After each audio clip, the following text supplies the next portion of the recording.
taking it all. Diving deep into topics, we'll rise or we'll fall. Every episode's a journey, a ride through the maze. Join us on this path, let's ignite the blaze. So grab your headphones tight, let's go for a ride. With every spin and twist, we'll couldn't run and hide. The Prime Directive, where the laughter's alive. Society's reflections, let's help each other thrive. Politics and culture, oh what a blend. Join on the journey and let's set the trend.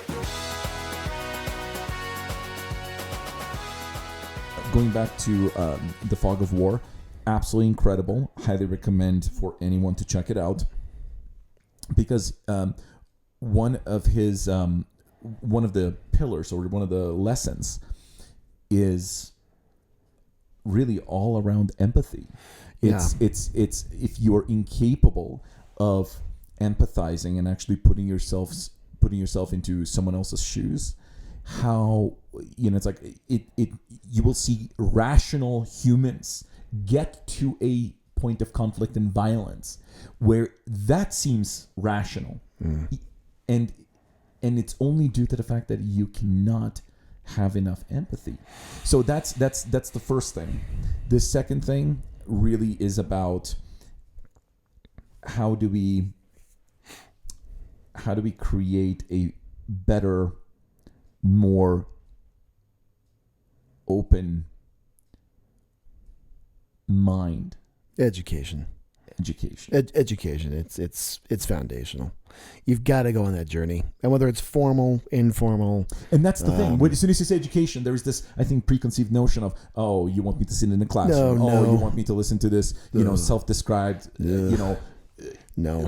professional learner called a teacher, whatnot. No, credentialized system and everything else. I know. See, that's the thing about education. I feel like we are being educated every day. If you're not learning something every day, then there's clearly some.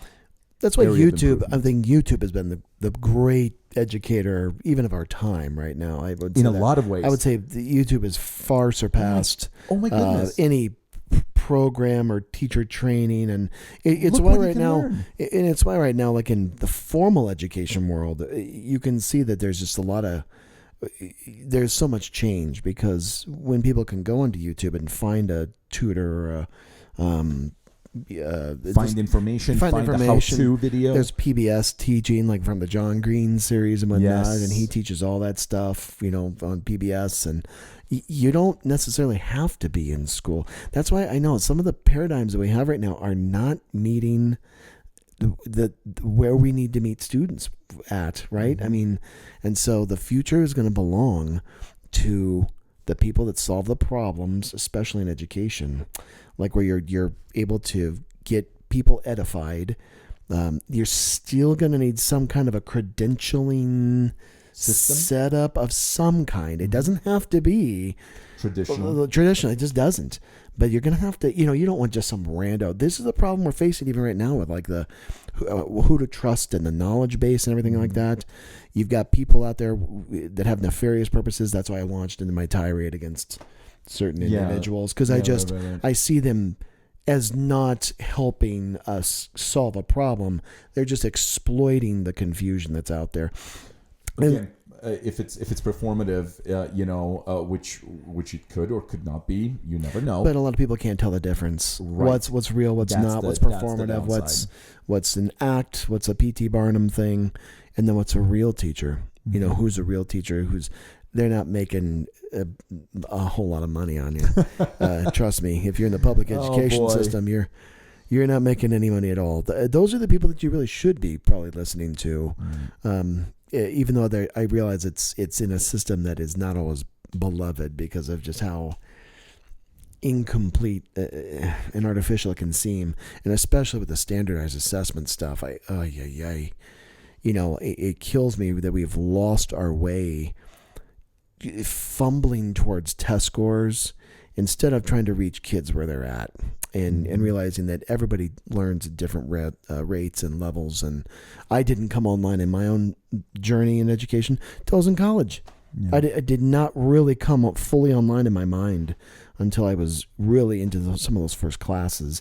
I skated through high school. I was the guy who shouldn't have ever gone to college. That was me, my journey. But luckily UCCS took a chance on me, and then it was like a fire. And then you're devouring books, and that's when I met my wife and stuff and everything else. If they'd only gone by my test scores, oh my God, I think my ACT, for those of you out there, I think my ACT was a 17. Which puts me in like the bottom 10th. I was like in like the bottom 10th percentile or something. Hey. And then, but it wasn't. Well, it didn't help that I was drunk the day that I took the test. That didn't help. Oh God! But it could never measure my drumming ability. It could never measure my passions for the arts and stuff. Yeah, and I get it. I understand that they want to try to create a system that tries to measure your educational outcomes, but it's like trying to measure sunlight, or trying to measure, trying to say I'm going to measure the magic of Disney World or something. It's like, what? No, the greatest teachers ever. If you think of the true great teachers, right? Just go down the list. Socrates, Plato, Aristotle, right? Later on, teachings of Jesus, right? Buddha. Did they give their disciples multiple choice tests? You lived it. You breathed it. The Stoics, Marcus Aurelius, everything. They're not sitting at a desk or on a computer filling out a little. God, it's so artificial. That's why this generation feels it. They sense it. Like, you guys give us these tests. I get all these A's. You say I'm a success, and yet that's not really what success is. No. That's not going to lead to a happier life. It just isn't. There's no. It might correlate to more opportunity, but there's no causality there. There's a huge difference between causation and correlation, right? And so we're right now, the K-12 system in particular, but I even creeping into the university system, we're off in the weeds in this stuff. There's a great writer, Daniel Koretz, out of Harvard, that talks about the testing charade, and he just traces the history of standardized assessment. Folks, it was originally used as a racist way to segregate immigrants. That's what it originally was designed as. It comes from this horrifying background. Obviously, it's been filtered today to not be that, but it's.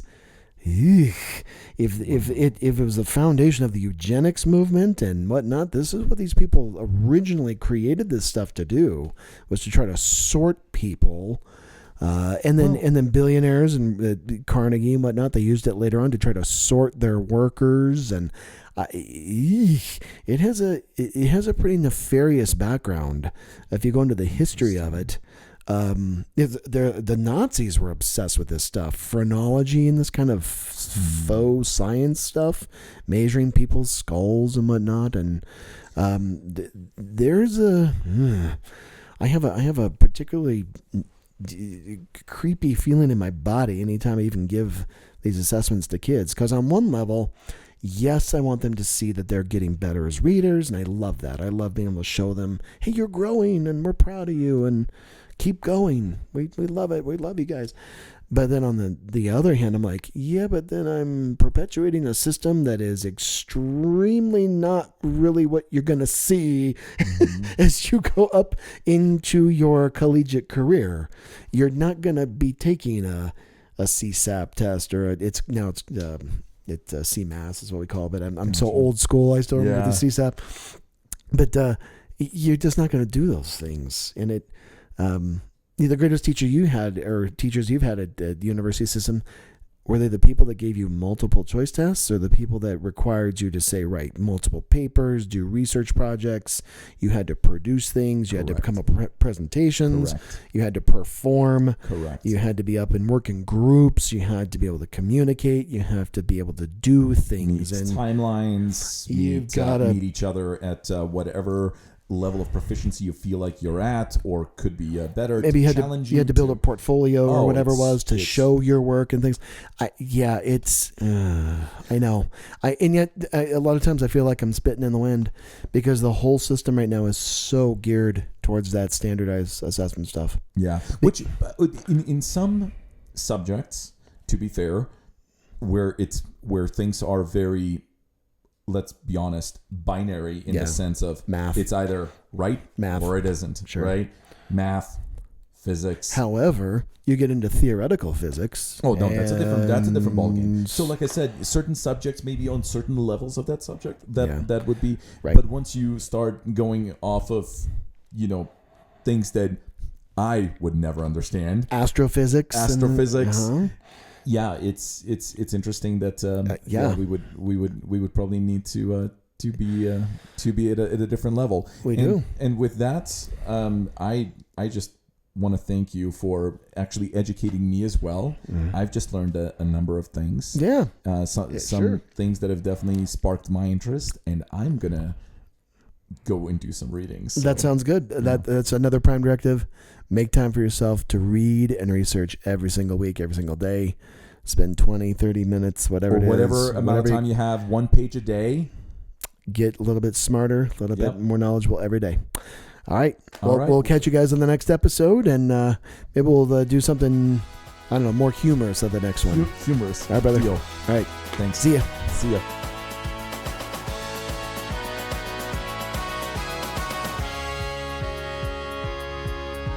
So as we close the chapter, lend us your ear. The Prime Directive's calling, so let's pass a beer.